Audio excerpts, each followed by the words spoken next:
मैं अब देवी माँ के पास जा रहा हूँ। हमारी जो कुलदेवी है, जिसकी हम साल में 2 बार उसकी बड़ी पूजा होती है। एक चैत के महीने में और एक फिर असोज कार्तिक के महीने में, जो हमारे देसी महीने होते हैं।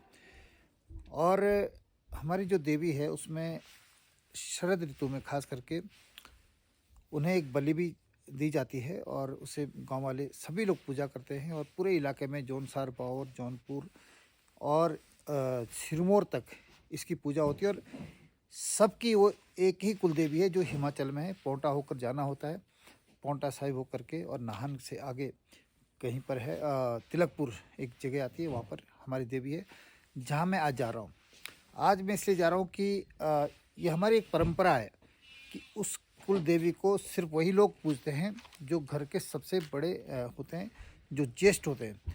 और जब वो नहीं रहते हैं, जब घर के जो सबसे बुजुर्ग होते हैं, जब वो गुजर जाते हैं, तो उसके बाद वो जिम्मेदारी फिर जो घर में फिर से ज्येष्ठ उनके जो पुत्र होते हैं और उनकी जो पुत्र वधू होती है, वो उस कार्य को आगे बढ़ाते हैं और वो उनकी पूजा करते हैं। तो पहले माता पिता ने मेरे घर में पूजा की, उससे पहले दादा दादी ने। और जब मेरे माता पिता का जब स्वर्गवास हो गया, का देहांत हुआ, तो ये जिम्मेदारी मुझे उठानी थी। लेकिन मैं बचपन से ही बाहर रहा। करीब 30-32 साल से मुंबई में हूँ और उससे पहले भी मैं कहीं बाहर ही था। तो ये जिम्मेदारी फिर मेरे छोटे भाई ने संभाली और उनकी पत्नी ने संभाली। और उनको उन्होंने लगातार तब से लेकर पूजा की। लेकिन जब मैं मुंबई से वापस आ गया करीब आज से 5 साल पहले, तो परिवार जनों का कहना था कि अब ये जिम्मेदारी आपको निभानी चाहिए, क्योंकि हमारी परंपरा है कि जो घर का सबसे बड़ा होता है, क्योंकि मैं घर में सबसे बड़ा सदस्य हूँ, सभी भाई बहनों में सबसे बड़ा हूँ, परिवार में सबसे बड़ा हूँ। तो उन्होंने कहा कि आप और आपकी जो मेरी पत्नी है, वो इस जिम्मेदारी को उठाएं। और ये वास्तव में हमारा फ़र्ज है, क्योंकि हमें हमें ये काम करना चाहिए। मैं थोड़ा सा 2-3 साल से विचार कर रहा था, क्योंकि जब एक कोई जिम्मेदारी उठाई जाती है तो उसे निभाना भी पड़ता है। और ये तो बहुत ही अनिवार्य होता है कि हम कहीं भी दुनिया में रहें या देश के किसी कोने में रहें, लेकिन साल में 2 बार हमें देवी माँ की पूजा करने के लिए गांव आना पड़ेगा। तो मैंने सोच समझ कर विचार किया और निर्णय लिया इस साल की मैं ये जिम्मेदारी उठाने को तैयार हूँ। और इसी क्रम में फिर इसकी एक रस्म होती है। जो पहली बार इस जिम्मेदारी को उठाते हैं, देवी माँ की पूजा के लिए जो तैयार होते हैं घर में, तो वो सबसे पहले हमें तिलकपुर नाम की जगह जाना होता है। तिलकपुर एक एक जगह है जो हिमाचल में, जैसे मैंने कहा, वहाँ जा कर के हमें वहाँ उनकी शरण में जाना है और उनको वचन दे के आना है कि हाँ माँ, मैं आपकी पूजा करूँगा, अब इस जिम्मेदारी मैं उठाने को तैयार हूँ और मैं लगातार आपकी पूजा करूँगा। और एक और रस्म इसमें है कि जब हम जाते हैं पहली बार, तो फिर रत जगह भी होता है, जिसको जागरण कहते हैं। रात को पूरी रात आने के बाद जब हम जाएंगे, फिर जब वापस आएंगे तो रत जगह होगा।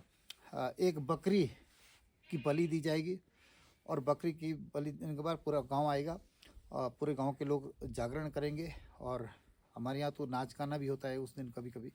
हालांकि अब थोड़ी बदलाव आ गए परंपरा में, लेकिन अभी भी कहीं कहीं नाच गाना भी होता है। रात को नाचते गाते हैं और पूरी रात भर जागरण होता है। तो इसी क्रम में आज शुरुआत में, आज सुबह 4 बजे उठ गया था और जब तक मैं उठा तब तक मेरे लिए पानी गर्म था और मैं नहा धो करके तैयार हुआ। फिर उसके बाद कढ़ा बनाई। कढ़ा होती है प्रसाद, एक तरह का प्रसाद होता है, जिसे हम आटे और गुड़ से बनाते हैं, घी घी डाल करके, घी आटा। तो देवी माँ के इस रस्म में, इस कार्यक्रम में 3 तरह का प्रसाद होता है। एक होता है कड़ा, जो कि आटा, गुड़ और घी से बनाया जाता है, जो मैंने सुबह बना दिया है, 4-4:30 बजे मैंने बना दिया था। और एक होता है चावल भिगा करके, उसमें गुड़ डाला जाता है और भिगा दिए जाते हैं और उसमें गुड़ डाला जाएगा, थोड़ा दूध वगैरह कुछ मिलाया जाता है, तिल भी मिलाए जाते हैं। एक वो प्रसाद होता है। और तीसरा प्रसाद होता है चौलाई को भून करके, उसको जो है एक तरह से कढ़ाई में डाल करके, वो जो जिसके लड्डू भी बनते हैं बाद में। काफ़ी लोग कृष्ण जन्माष्टमी में उसके लड्डू भी बनाते हैं। तो इस बार लड्डू तो नहीं बनाएंगे, लेकिन उसको भून करके जो वाइट हो जाता है बाद में, उसको गुड़ में मिला करके वो बांटा जाएगा। तो 3 तरह का प्रसाद, एक चौलाई का प्रसाद, एक चावल का प्रसाद और एक आटे का प्रसाद, घी के साथ में और गुड़ के साथ में इसे बनाया जाता है। तो ये 3 प्रकार का प्रसाद इसमें तैयार करके लोगों में बांटना होता है। तो ये परंपरा है, बहुत अच्छी परंपरा है, बहुत पौराणिक परंपरा है। और इस परंपरा को जौनसार का हर परिवार निभा रहा है। तो ये अच्छी बात है, क्योंकि यही हमारी संस्कृति है और ये हमारी जो जड़ है, जो चली आई है हमारे पुरखों से परंपरा, उस परंपरा को जरूर जीवित रखना चाहिए। इसी से हमारी पहचान भी है। धन्यवाद।